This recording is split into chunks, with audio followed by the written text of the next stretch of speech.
महाराष्ट्रात 74 वर्षांपूर्वी पाण्याखाली दडलेलं गाव अचानक समोर।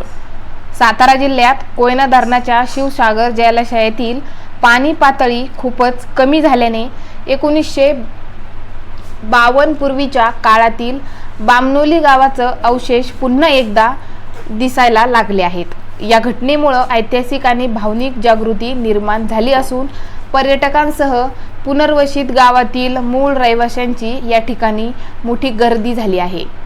कोयना धरण बांधण्यापूर्वी बामनोली परिसरात समृद्ध गावे वसली होती।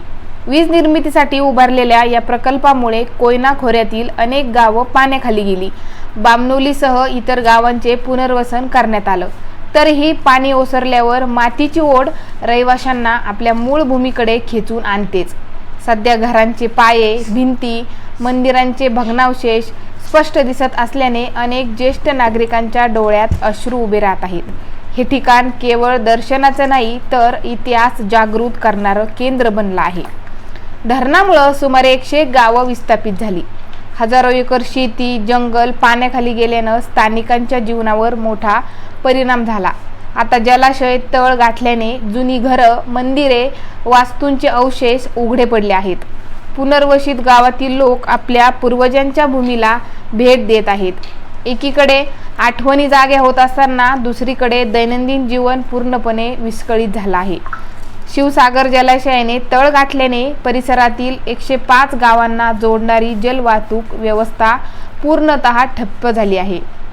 बामनोली, तापोळा आणि शेंबडी भागातील बोटी उघड्यावर पडल्या आहेत। बोटींवर आधारित पर्यटन व्यवसाय बंद पडला असून बोट चालक, मार्गदर्शक आणि दुकानदारांच्या उपजीविकेवर गंभीर संकट निर्माण झालं आहे। कांदाटी, सोळशी, खरोशी, रेणोशी खोऱ्यातील दुर्गम भागातील लोकांना प्रचंड अडचणींना सामोरं जावं लागत आहे। पूर्वी बोटीने सहज बाजारात जाता येत असे, परंतु आता बामनोली किंवा तापोळा बाजार गाठण्यासाठी मैलोनमैल पायपीट करावी लागते। त्यानंतरच सातारा किंवा महाबळेश्वरकडे जाणे शक्य होतं। दळणवळणाचा हा प्रश्न अत्यंत गंभीर बनला आहे। सध्या परिसरात हिरवळ आणि विस्तीर्ण जलराशीऐवजी केवळ दगड, माती, चिखल शिल्लक राहिला आहे।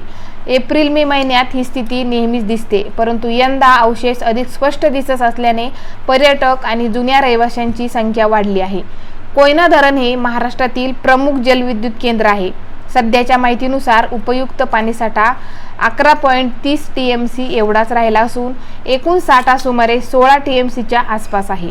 यामुळे वीज उत्पादन क्षमता कमी करावी लागली आहे।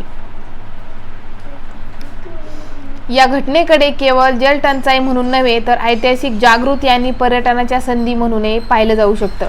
स्थानिकांच्या उपजीविकेच्या संकटाकडे, या पाणी व्यवस्थापनाकडे प्रशासनाने तातडीने लक्ष द्यावं अशी अपेक्षा व्यक्त होत आहे।